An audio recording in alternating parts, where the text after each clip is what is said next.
جی السلام علیکم. وعلیکم السلام السلام علیکم ورحمۃ اللہ وبرکاتہ. سر. میرا سوال یہ ہے کہ جب مسلم کوئی انتقال ہو جائے تو اس کا جی قبلہ جو پیر ہے اس کی قبلہ رخ ہونا ضروری ہے؟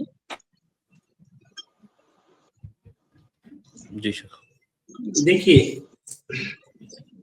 سب سے پہلی بات تو یہ ہے کہ وہ شخص سے جو قریب المرگ ہو یا وہ شخص جو انتقال کر جاتا ہے، دونوں کا قبلہ روح ہونا یہ ضروری نہیں ہے. اس طرح کا کوئی تذکرہ کسی حدیث کے اندر نہیں آتا ہے کہ کسی حدیث کے اندر یہ بتلایا گیا ہو کہ جو شخص قریب المرگ ہو اس کا رخ قبلے کی جانب ہونا چاہیے. اور اس سلسلے میں جو حدیث آتی ہے، ذکر کی جاتی ہے کہ کعبہ ہمارا قبلہ ہے، زندہ لوگوں کا بھی اور مردوں کا بھی. تو اس میں جو چیز سمجھنے کی ہے، پہلی بات یہ ہے کہ اس حدیث کے اوپر کلام ہے اور یہ حدیث سے ضعیف کی حکم میں ہے. دوسری بات یہ ہے کہ اگر اس حدیث کو آپ لیتے بھی ہیں تو زندہ ہونے کی حالت میں، نماز کی حالت میں، اور جو شخص قریب المرگ ہے وہ زندہ ہے، تو اگر نماز کا وقت ہے تو وہ قبلے کی جانب رخ کر کے نماز پڑھے گا.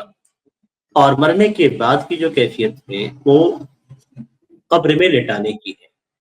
اسی کی قبر کے اندر اس کو دائیں کروٹ قبلہ رو لٹایا جائے گا، یعنی اس کو اس طریقے سے لٹایا جائے گا کہ اس کو دائیں کروٹ پہ رکھا جائے گا اور اس کا چہرہ قبلے کی طرف ہوگا. تو یہ دونوں صورتیں بنتی ہیں اگر اس حدیث کو ضعیف ہونے کے ساتھ ساتھ اگر قابل عمل مانتے ہیں تو. لیکن ایسی کوئی حدیث نہیں ملتی ہے کہ جو شخص انتقال کر چکا ہے، انتقال کے بعد فوراً اس کا رخ قبلے کی طرف کیا جائے، یا ایسی کوئی حدیث نہیں ملتی ہے کہ جو شخص سے قریب المرگ ہے، مرنے کے قریب ہے، محتضر ہے، اس کا رخ قبلے کی طرف کیا جائے. لیکن علماء نے ذکر کیا ہے، یہ بات ہے، علماء نے اس کو ذکر کیا ہے کہ جو شخص سے انتقال کر جاتا ہے تو اسے قبلہ رو کیا جائے، قبلہ رو رکھا جائے. اب اس کی دو صورتیں بیان کی جاتی ہیں، یعنی علماء کے یہاں بھی دو صورتیں ہیں جو یہ کہتے ہیں کہ اس کو قبلے کی جانب کیا جائے. ایک یہ کہ اس کا پیر قبلے کی طرف کر کے چہرے کو تھوڑا سا اونچا کیا جائے گا، یعنی اس کو اس طریقے سے لٹایا جائے گا کہ اس کا پیر قبلے کی جانب ہو. دوسری صورت جو بہت سارے علماء نے ذکر کیا ہے وہ یہ کہ جس طریقے سے قبر میں دائیں کروٹ لٹایا جاتا ہے، اسی طریقے سے مرنے کے بعد بھی اسے اس طریقے سے لٹایا جائے گا کہ اس کا داہنا حصہ قبلے کی طرف ہوگا اور چہرہ قبلے کی طرف کیا جائے. چہرہ تو نہیں ہو پائے گا لیکن اسی انداز میں لٹایا جائے گا کہ اس کا داہنا حصہ قبلے کی طرف ہو.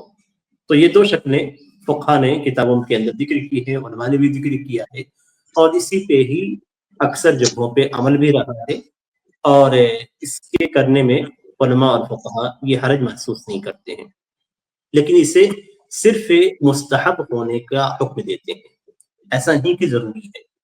جو قائل ہیں وہ سارے علماء اسی بات پہ متفق ہیں کہ یہ عمل استحبابی ہے، اگر کیا جاتا ہے تو ٹھیک ہے، ورنہ اس سلسلے میں سنت میں کوئی تحدید نہیں آئی ہے، اور نہ ہی نبی اکرم صلی اللہ علیہ وسلم اور نہ ہی صحابہ کرام کے اموات کے ساتھ، ان افراد کے ساتھ جو انتقال کر جاتے تھے ان کے ساتھ ایسا کوئی عمل ثابت نہیں ہے.